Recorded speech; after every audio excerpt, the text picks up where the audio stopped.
சவாலுக்கு தயாரா? நாள் 40.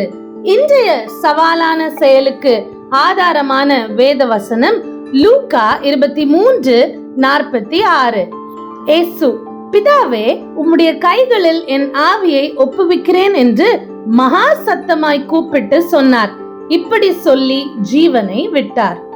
ஏசு கிறிஸ்து சிலுவையில் தொங்கிய போது சொன்ன கடைசி 7வது வார்த்தை இதுதான். இந்த வார்த்தையை ஒப்பு கொடுத்தலின் வார்த்தை என்றும் கூட சொல்லலாம். ஏசு கிறிஸ்து பிதாவின் மேல் தான் கொண்டிருந்த அந்த முழு திட நம்பிக்கையும் ஒப்பு கொடுத்தலையும் வெளிப்படுத்துகிற வார்த்தையாகவே இது இருந்தது.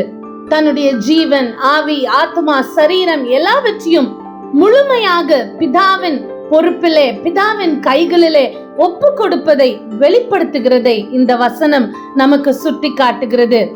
பரலோக பிதாவின் அந்த திவ்ய சித்தத்தின் மேலே முழுமையாக நம்பிக்கை கொண்டு அதை முழுமையாக நிறைவேற்றி கடைசியாக தன்னையும் கூட முழுமையாக பிதாவின் கைகளிலே தேவன் ஒப்பு கொடுப்பதை நாம் இங்கே பார்க்க முடியும்.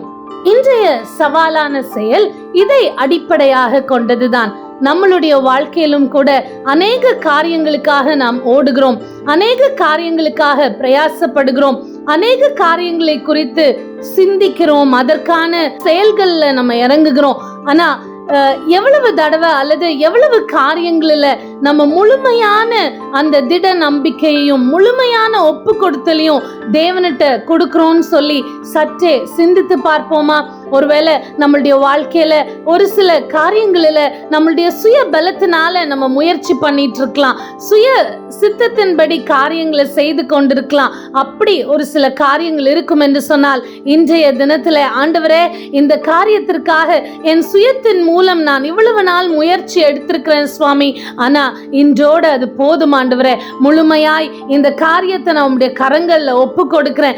இன்றையிலிருந்து உம்முடைய சித்தத்தின்படி நீங்க நடத்துங்க, அதை மாத்திரம் நான் செய்கிறேன் அப்படின்னு சொல்லி ஒரு கம்ப்ளீட் சரண்டர், ஒரு முழுமையான ஒப்பு கொடுத்தல் நம்மளுடைய வாழ்க்கையின் எல்லா எல்லைகளிலும் அதை நாம் தேவனுடைய கைகளிலே கொடுப்போம் என்று சொன்னால் அதுதான் அவர் மேல் நாம் கொண்டிருக்கும் திட நம்பிக்கையின் வெளிப்பாடு. இன்றைக்கு சவாலான செயலிலே நாம் ஜெயிக்க வேண்டும் என்று சொன்னால் எந்தெந்த காரியத்தை ஆண்டவரே இதை நான் பார்த்து கொள்றேன்னு சொல்லி நம்ம பார்த்துட்டு இருக்கோமோ அந்த காரியங்களை ஐடென்டிஃபை பண்ணி, ஆண்டவரே வேண்டாப்பா, இதையும் நான் உங்க கையில கொடுத்துறேன் சுவாமி, உம்முடைய சித்தத்துக்கு முழுமையா நான் என்னை ஒப்பு கொடுக்கிறேன், என்னுடைய வாழ்க்கையை ஒப்பு கொடுக்கிறேன், அல்லது என்னுடைய வாழ்க்கையின் எல்லைகளில் உள்ள இந்த பகுதிகளை நானே வச்சு ஹேண்டில் பண்ணிட்டு இருந்தேன், ஆனா இனி வேண்டாம் ஆண்டவரே, I give it to you Lord, I surrender to you Lord, நான் உம்மிடத்துல ஒப்பு கொடுக்கிறேன் ஆண்டவரே அப்படின்னு சொல்லி ஆண்டவருடைய கைகளில நாம் ஒப்பு கொடுப்போமா?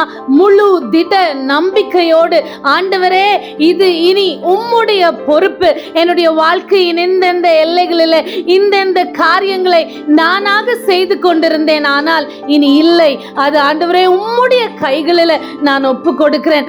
You are my driver Lord, என்னுடைய ஜீவியத்தை முழுவதுமாக உம்முடைய சித்தத்திற்கு நான் ஒப்பு கொடுக்கிறேன், நீரே என் மேய்ப்பனாக இருந்து என்னை நடத்தும் என்று சொல்லி ஒப்பு கொடுப்போம் என்று சொன்னால் அதுவே உண்மையாக கிறிஸ்துவை முழுமையாக பின்பற்றுகிற ஒரு வாழ்க்கையாய் இருக்கும்.